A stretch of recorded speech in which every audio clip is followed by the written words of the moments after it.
Ngayon naman alamin natin ang patungkol sa Code of Ethics ng mga pharmaceutical companies with Carla Lizardo and Sandra Hermoso. Maraming salamat sa Adriana. At nga, pag-usapan natin ng Code of Ethics, pati syempre mga bagong advokasya nga sa healthcare. At ngayong umaga, mapalad tayo dahil makakasama natin si Director Arthur Catlin ng Pharmaceutical and Healthcare Association of the Philippines at si Governor Roberto Pagdanganan. At pag-usapan nga natin ang mga nangyayaring bago ngayon sa pharmaceutical industry. So ito siguro simulan natin pag-usapan ng kamusta na po ba ang Pharmaceutical and Healthcare Association ng ating bansa ngayon? Okay. That is a broad question. Pero ganito, ang Pharmaceutical and Healthcare Association of the Philippines ay isang lupon ng mga drug manufacturers, drug distributors, but these are more of the research-based companies. So, nandito to since from the very start. At since 1993, meron kami tinatawag na code practice, code of ethics, if I may say, na mga panuntunan to, mga guidelines na nagsasaad na kung ano ang dapat at appropriate na mga gawain ng mga pharmaceutical companies sa pakikitungo sa mga doktor, primarily, sa mga healthcare practitioners, Mic test. para ang benepisyo na pagbibigay ng tamang gamot 6, 7, 8, 9, 10, 11, 12, Okay. So ngayon po, ano po yung ina-advocate nyo na gusto nyo mangyari? And recently, mayroon rin po kayong na-mention na we are actually going to adopt the Mexico City Principle. So sana po ma-explain nyo. Okay. Way back in 2011 sa Hawaii, ang ating Pangulong Aquino ay pumirma na mag-endorse sa Asia-Pacific Economic Cooperation Summit ng pag-a-adapt ng Mexico City Principles. 3 principles yan Pero for the biopharmaceutical sector, ito ay isang commitment na sa Pilipinas we will be ethical practices in the biopharmaceutical sector in order to ensure that we are delivering safe, quality, and effective medicines to the Filipino people. So, yan basically ang naging commitment natin. And we're happy to announce that last year, through the Food and Drug Administration, meron silang circular na inilabas na nagsasabi na ina-adapt na ang Mexico City Principles. At 6 na prinsipyo yan It calls for integrity, it calls for independence ng mga doktor para sila ay makapagdesisyon ng tama from na mag-decide ng tama na walang impluwensya ng kahit sino. At merong transparency na nagsasabi na kailangan maging open tayo for scrutiny at tayo ay accountable sa lahat ng ating ginagawa para mapanatili natin na ang mga gamot na inilalabas natin sa merkado ay tama. And one very important principle is it should be patient-centered. Yes. Ibig sabihin, ang focus ay iyong kapakanan ng pasyente. At iyon ang dahilan kung bakit nabuo itong Ethicos Movement. In fact, I'm here as the lead convener of Ethicos Movement and as chair of Business Transparency Alliance. Na ang layunin niya ay magkaroon ng transparency, accountability in healthcare, ethics in healthcare. Sapagkat pagka ito'y nagawa, ay siguradong magkakaroon ng mas affordable at magkakaroon ng kasiguruhan ang quality ng healthcare at medicine sa ating bansa. Yun ang ultimate objective. So ito naman ang gusto kong maitanong kumbaga, a lot of people don't really understand kung gaano nga ka-importante ito. So, maaari po ba natin maliwanag kumbaga yung gravity nga po at importance at yung magiging impact nga po na itong inyong movement? I'll cite a couple of examples. Number 1, sa kasalukuyan, napakahalaga itong ethics sapagkat itong antidote sa corruption, which is a big social cancer plaguing our society. Ang ethicos ay isang kilusang to the right, to do what's right, and to uphold what's right. For instance, kung minsan yung relasyon ng mga health professionals, ng pasyente, at ng other stakeholders ay hindi transparent. At kung minsan, naaabuso yung mga sistema. Halimbawa, may mga advertisement dyan, kay claim, o itong food supplement nito, itong gamot nito, ay parang gamot sa lahat, ano? Panacea for all ills. Pagkatapos, split second nalagay, no approved therapeutic claims. At ang nagiging biktima ng mga ito sistema, hindi lang mahihirap. Pati mayaman, yung mga hindi naman approved clinical trials, yung stem cell victims. Di ba?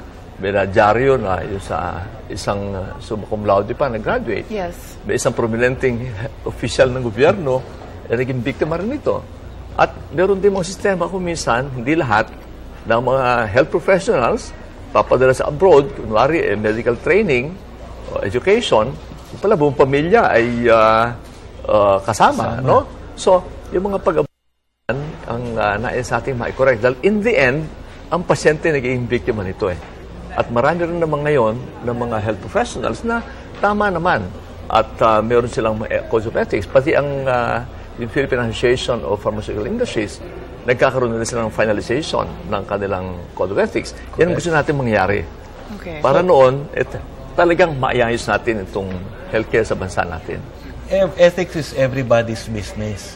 Hindi dapat sinasabi na ito ay para sa mga research-based companies lang, paano yung national companies, yung local companies. Everybody, how can you go wrong when you decide to do what is right? Yes. Kasi ang habol natin dito is doing the right thing to bring the right medicine through the right people at the right time. Yes. So lahat ay nagsasaklaw ng tamang pamamaraan kung anong dapat. Dahil kasi in the end, ang kalusugan ay karapatan. Ang kalusugan ay para sa ating mga mamamayan. And you know, this tendency is happening all over the world now. Tama. Ang ethicist movement, ultimately, ang gusto natin mangyari ay ma-involve lahat at magkaroon legislation. Magkaroon tayo ng batas dito para hindi lang voluntary codes of ethics. Parang lahat ay sumunod. Yes. We're referring to Mexico City principles. We might as well have a Philippine principles on ethics in healthcare. At alam ba nyo sa Amerika, meron ng tinatawag na Sunshine Act na dito, obligado ang mga kumpanya na i-report all payments and transfers of value ay nire-report ito. Para noon ay at ilalagay sa website yan, ano? And this is happening in the United Kingdom and in Europe. Alam mo ba ninyo, matutuwa si Kim Binaras dito eh. Sa UK, no, may report. 20 million pounds because of this transparency. Yung nakolekta nilang dagdag ng mga revenues, ano? Yes. From health professionals. And it's happening, even in the Philippines, I'll say. Maraming health professionals at mga sa industriya na talagang pinopromote nilang ethics. So we want to be a catalyst para bumilis ba at makalahok lahat. Pati mga pasyente kasali dito sa ating kilos na ito. Alam mo, Sandro, sobrang ganda talaga ng advocacy. Kasi ngayon naman, alam natin na napakaraming lumalabas ng mga treatments na talagang merong mga alternative medicine at iba't ibang mga medicine na kung mag-promote talaga is like, magpapakita sila na ito, gumana dito, gumana dito. So you should use it. Social media, di ba? Yeah. Marami mga kunwari diet pills or yung mga pampaputi, yung mga ganyang na klaseng hindi naman bagay. pala FDA approved. Actually, hindi FDA approved. Hindi naman pala approved. Yeah. Yun ang gusto natin gusto. Gusto din natin emphasize na hindi porke legal ay ethical. Yes. Those are two things that needs to be emphasized. It may be legal, but it does not necessarily mean that it's ethical. So, doon tayo sa tama.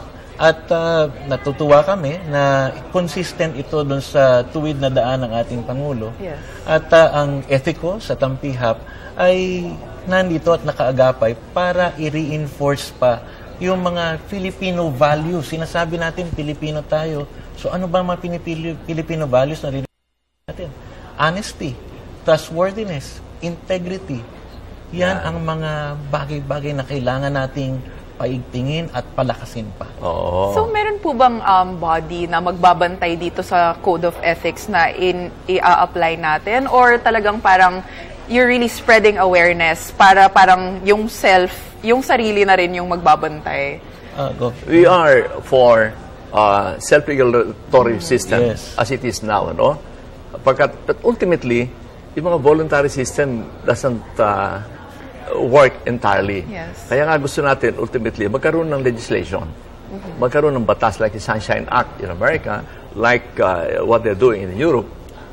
Pero busy ang Kongreso natin ngayon sa maraming bagay. So sabihin natin, at the beginning, by catalyzing the movement, ethicals will be such a catalyst, ay magkakaroon codes of ethics ang professionals, ma-involve ang Drug Association of the Philippines, ang patients, and incidentally, sa ethicals movement, ang the lead convener, pero kasama natin dito si Princess Demenso ng Women's Watch, kasama natin ang Drug Association, Celia Carlos, kasama natin si Gerly Lorenzo, yung association ng mga patients organizations, and si Dr.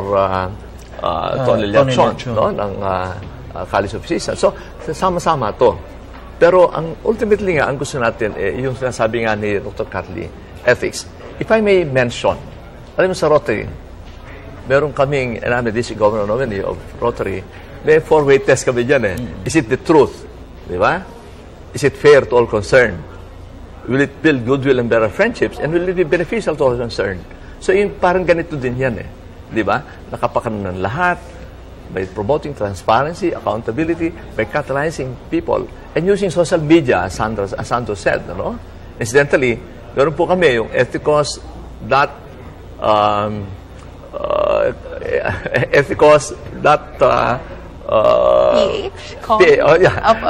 betaphilippines@gmail.com. Pwede naman po siya i-Google. Pwede i-Google. But these are the things that, you know, we can join us here in this movement. Sa amin sa PHAP naman, we have always had this code of practice. Pero alam mo, sa dinami-dami ng code, a code is only as good as when the people with it decides to adopt the code or implement it. You may have the best code in the world, pero kung hindi kayo nagkakasundo na gusto nyong kilalanin itong koda na ito, baliwala ito. But we still go for self-regulation. At that is the reason why we are partners with Ethicos para mapanatili natin na lahat tayo ay involved. Kalahok tayo sa ethical practices. Kasi universal yan Hindi naman sinasabi, ito para sa Pilipino, ito para sa multinational company. Hindi po. When you decide to do what is right, how can you go wrong? Yes. Yan pala. ethicos.health@gmail.com. And MetaPhilippines, ang ating pong MetaPhilippines1@gmail.com. So, Facebook account. So, ultimately, we want this to be a go-to place para may concerns tayo, makalahok at may promote natin ang ethics in healthcare. Alright. Siguro na lang po para to wrap up our conversation this morning, baka meron na lang po kayong mensahe para sa ating mga manonood tungkol syempre sa inyong movement at syempre sa importansya nga nito para sa ating lahat. Well, ito nga po isang kilusan para sa lahat, and we have to be all involved here. At ultimately, by promoting transparency, accountability, and ethics, and promoting patient-centered healthcare, then magkakaroon po tayo ng access sa quality and affordable medicines. Lumahok po tayo dito. Ulitin ko, ethicos.health@gmail.com o metaphilippines@gmail.com. Makipag-ugnay po kayo sa amin, magtulungan tayo. Tayo sa Pilipinas, we already did something very noble and innovative. Tayo ang unang bansa na nagdesisyon na italaga at i-implement at i-adopt ang Mexico City Principles base sa in-endorse ng ating Panginoon back in 2011.